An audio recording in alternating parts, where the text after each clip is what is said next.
of the bill. Senator O'Malley. Mr. President, again, thank you. This is the third component of the Born Alive package. And what it provides is that a child born under any circumstances would receive all reasonable measures consistent with good medical practice. It also requires a second physician to give an opinion of viability and to deliver such reasonable measures of care as are defined in 1663.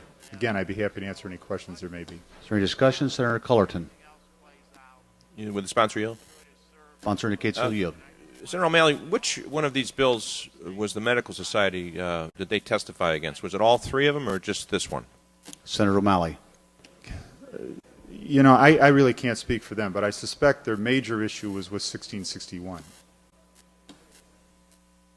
Any further discussion? Senator Obama. Thank you, Mr. President. Will the sponsor yield for a question? Sponsor indicates he'll yield. Yeah, just along the same lines, obviously there's an issue that we've debated extensively both in committee and on the floor, so you know, I don't want to belabor it, but I did want to point out, as I understood it during the course of the discussion in committee, one of the things that we were concerned about, or at least I expressed some concern about, was what impact this would have with respect to the relationship between the doctor and the patient and what liabilities the doctor might have in this situation. So can you just describe for me, under this legislation, what's going to be required for a doctor to meet the requirements that you've set forth? Senator O'Malley. Senator Obama, first of all, there is established under this legislation that a child born under such circumstances would receive all reasonable measures consistent with good medical practice, and that's as defined, of course, by the, the practice of medicine in the community where this would occur. It also requires, in two instances, that that an attending physician be brought in to assist and advise with respect to the issue of viability, and in particular, where there's a suspicion on behalf of the physician that the child may be viable, that there's a suspicion, so that the attending physician would make that decision as to whether that would be the case. The other one is where the child is actually born alive and then is actually born alive, in which case then the physician would call as soon as practically possible for a second physician to come in and determine the viability. Senator Obama. So, and again, I'm not going to prolong this, but I just want to be clear because I think this was the source of the objections of the Medical Society. As I understand it, this puts the burden on the attending physician, who has determined, since they were performing this procedure, that in fact this is a non-viable fetus, that if that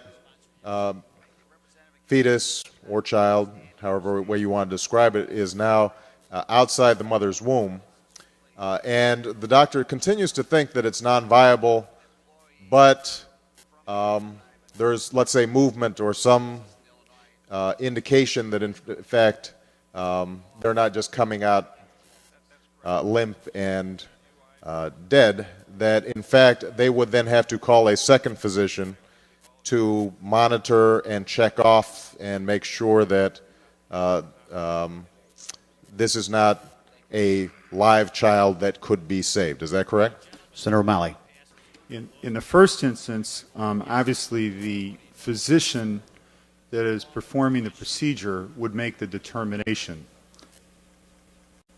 The second situation is where the child actually is born and is alive, and then there's an assessment, an independent assessment of viability by another physician at the soonest practical date or time. Senator Obama. Let me just go to the bill very quickly.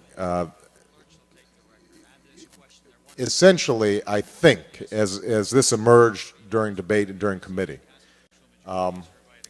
the only plausible rationale to my mind for this legislation would be if you had a suspicion that a doctor, the attending physician, who has made an assessment that this is a non-viable fetus, and that, let's say, for the purposes of the mother's health, is being that labor is being induced, that physician A is going to make the wrong assessment, and B, if the physician discovered after the labor had been induced that in fact he made an error or she made an error, and in fact that this was not a non-viable fetus but in fact a live child, that physician of his own accord or her own accord would not try to exercise the sort of medical measures and practices that would be involved in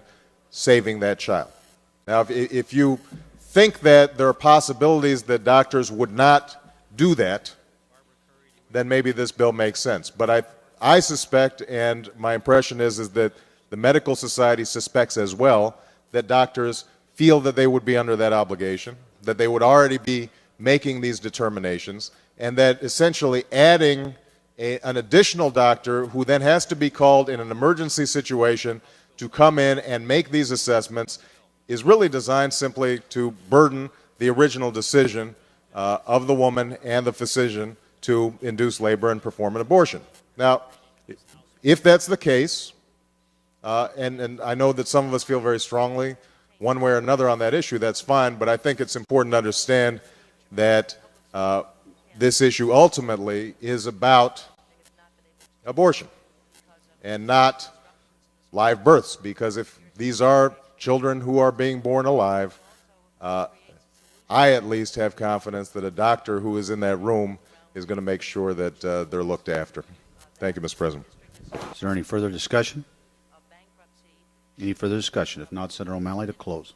Thank you, Mr. President. I appreciate the comments from the previous speaker, but I can assure you that the interest of everybody, I think, in this state would be to protect the life of a child, including the physicians who were involved there. And I believe that the second opinion physician would actually, in many ways, protect not only the interests of that child, which is its primary responsibility, but to make sure that if there was any error in judgment of any kind by the primary physician, that the burden associated with